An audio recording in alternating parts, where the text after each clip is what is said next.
Imagine biting into something that physically activates the same nerve receptors as a lit match touching your skin. No actual heat, no actual flame, just your brain completely convinced it's on fire. Now imagine an entire civilization not only tolerating that sensation, but chasing it, craving it, building a 1,000-year culture around it. That's not exaggeration. That's the real science behind what happens every single meal in India. And once you understand the actual reason, the biology, the history, and the bizarre psychological twist behind it, you'll never look at cultural food differences the same way again. Stay with me, because this gets wild. Let's start with the science, because most people have this completely wrong. Chili peppers do not actually burn you. Think about that for a second. When you bite into a hot pepper and your mouth feels like it's melting, your tissue isn't damaged. Your temperature didn't change. Nothing is literally on fire. What actually happens is this. Chili peppers contain a molecule called capsaicin, and capsaicin does one incredibly specific thing. It locks onto a receptor in your mouth called TRPV1. That receptor's entire job is to detect heat. Real heat, like a hot cup of coffee or a flame. So when capsaicin binds to it, your brain receives exactly one message. You are burning. Except you're not. It's a trick, a complete neurological illusion. The chili plant evolved capsaicin specifically to fool mammals into thinking they were being hurt, so animals would stop eating the plant's seeds. It's a defense mechanism, a biological alarm system. But here's where humans did something extraordinary. We hacked it. Because the moment your brain receives that fake pain signal, it fires back with something real. It releases endorphins and dopamine, the same chemicals released when you exercise, when you laugh, when you fall in love.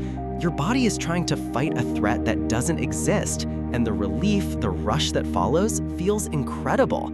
That is why people get addicted to spicy food, not because they enjoy pain, because they enjoy what the pain triggers. Now, to understand how extreme this can actually get, scientists measure capsaicin intensity on something called the Scoville Heat Unit Scale, or SHU. A bell pepper sits at 0. Tabasco sauce hits around 5,000 SHU, but India's own Bhut Jolokia, the ghost pepper grown in the northeast of the country, clears 1 million SHU. That is 170 times hotter than Tabasco, in the same pepper that people in India eat with dinner. And that brings us to the question everyone actually wants answered.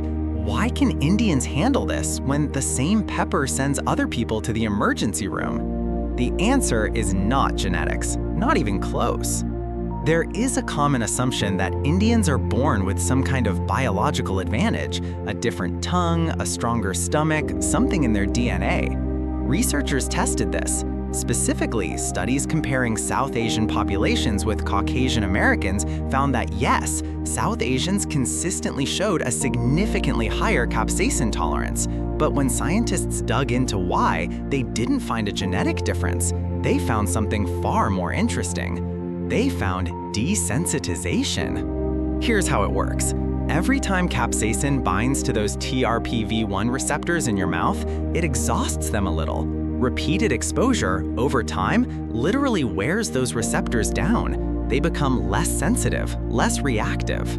The signal they send to your brain gets quieter and quieter with each encounter. Scientists call this receptor desensitization, and it is a confirmed, documented biological process.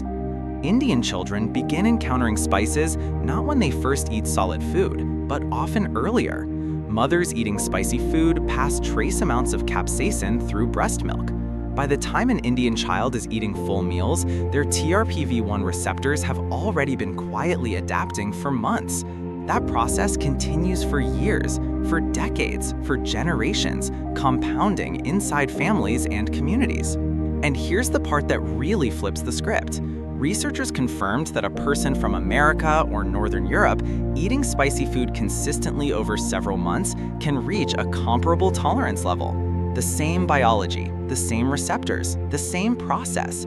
There is no exclusive superpower here, just time, exposure, and repetition. So if it's not genetics, then how did India even become this intensely spicy in the first place?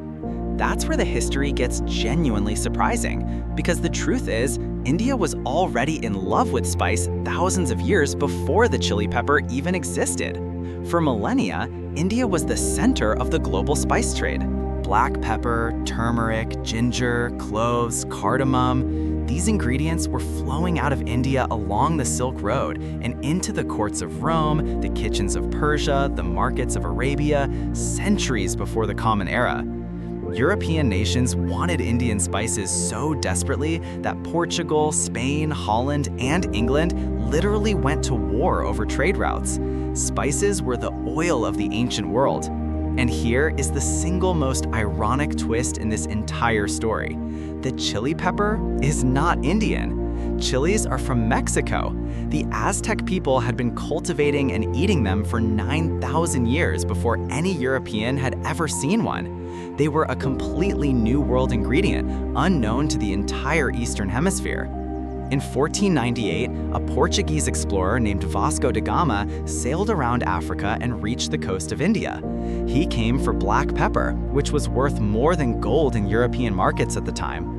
And on that journey, through the Columbian Exchange, the massive transfer of plants, animals, and goods between the Americas and the rest of the world, chili peppers made their way to India. What happened next is almost unbelievable. Within just 50 to 60 years, chilies had spread from the coasts to every corner of India, north to south, east to west. A completely foreign ingredient became so embedded in Indian cooking so fast that today, most Indian cooks can't imagine food without it. An ingredient that had existed in India for less than 5 centuries now feels like it has been there forever. Historians call this an invented tradition, a practice so thoroughly absorbed that it loses all memory of being new.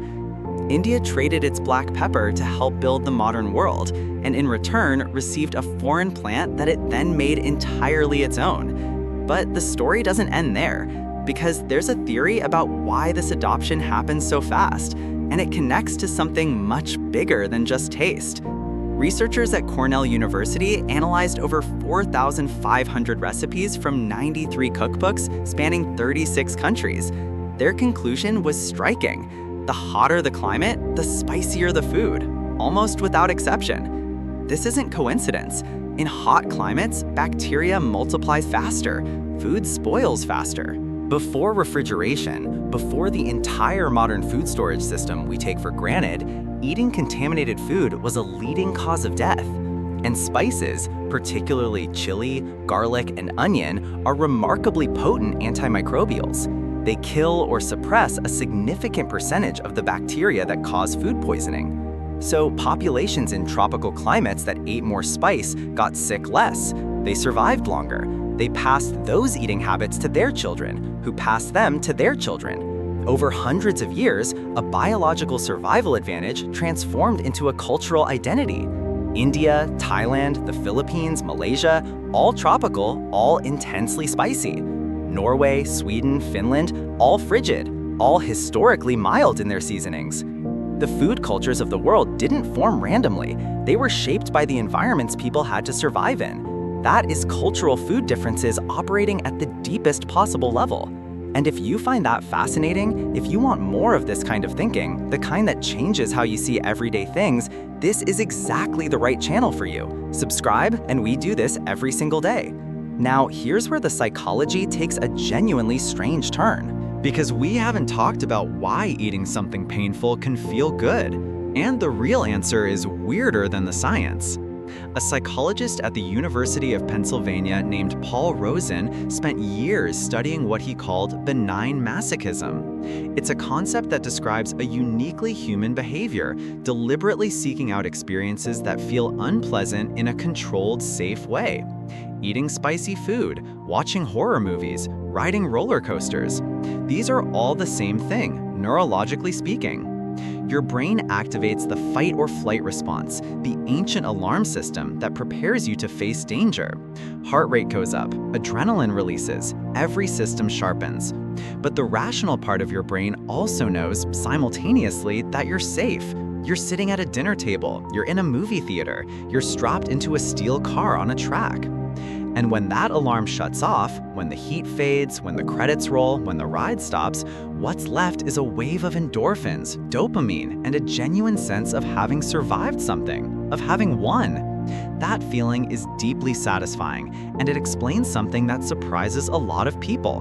No child naturally enjoys spicy food, not Indian children, not Mexican children, not anyone. The preference is 100% learned. It develops through social exposure, through watching adults react with pleasure, through being encouraged to try, through gradual desensitization. Eating chili is a skill, and like any skill, it is built, not born. This also explains something fascinating happening in the West right now. Hot sauce challenges, extreme pepper contests, the one chip challenge going viral on social media.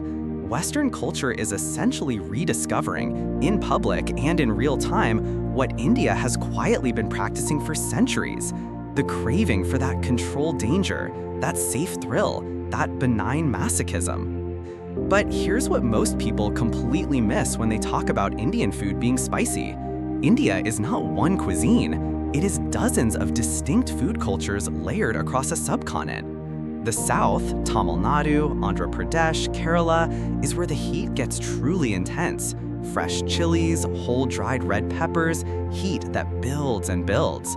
Andhra Pradesh is widely considered the spiciest region in the country, and its Guntur chili is famous across the world specifically for its ferocity. Move north to Punjab or Delhi, and the approach shifts. Garam masala, a blend of warming spices like cinnamon, cardamom, and cloves, takes the lead.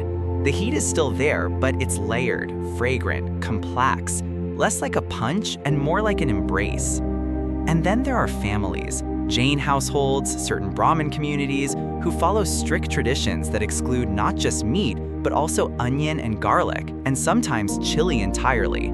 Their food is delicate, precise, deeply herbal. The assumption that every Indian person eats the same fire-forward cuisine is a dramatic oversimplification of one of the most diverse food cultures on Earth. What a Mexican visiting India often notices for the first time is that Indian spice isn't a single note. Mexico has 9,000 years with the chili, and their cuisine is extraordinary, but the spice tends to be direct, present, itself. Indian spice is a symphony, 20, sometimes 30 different ingredients in a single masala, each one doing something different, building heat, adding fragrance, creating color, contributing a medicinal effect. Cumin for digestion, turmeric for inflammation, black pepper to help the body absorb everything else, cardamom for breath and for sweetness. Ayurvedic medicine, India's ancient medical system, had been using these ingredients as medicine for thousands of years before modern science confirmed what practitioners already knew. Turmeric contains curcumin, one of the most powerful natural anti-inflammatories ever studied. Ginger supports digestion, and capsaicin itself, the same molecule that fools your brain into thinking it's burning, is now used in medical creams to treat chronic joint pain and nerve damage. Because the same mechanism that exhausts pain receptors in your mouth exhausts them elsewhere in your body too. The thing that hurts you is also the thing that heals you. There's one final layer to this story that almost never gets mentioned, and it might be the most remarkable part of all. The spices India produced were so valuable that European colonial powers organized entire empires around controlling them. Wars were fought, nations were colonized, millions of lives were altered, all because the world could not get enough of what India grew. Today, no army is required. Curry houses exist in more cities worldwide than almost any other cuisine. Sriracha sits on tables in diners across America. Turmeric lattes appear on menus in London. Indian spice conquered the global palate, not through force, but through flavor. So here's what all of this actually comes down to. The reason India tolerates heat that physically overwhelms others isn't a genetic gift. It's centuries of exposure, compounded through families and generations, shaped by a climate that made spice a survival tool, and deepened by a history that made it an identity. What feels like pain to one person is, for another, the result of a lifetime of quiet, delicious adaptation. And here's the bigger idea worth sitting with.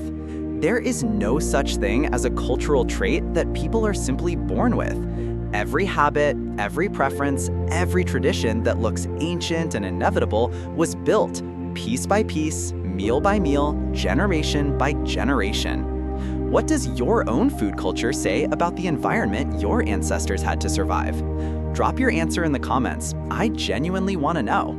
If this kind of thinking is what you came here for, hitting subscribe and the bell takes 2 seconds and means you never miss one of these. I'll see you in the next one.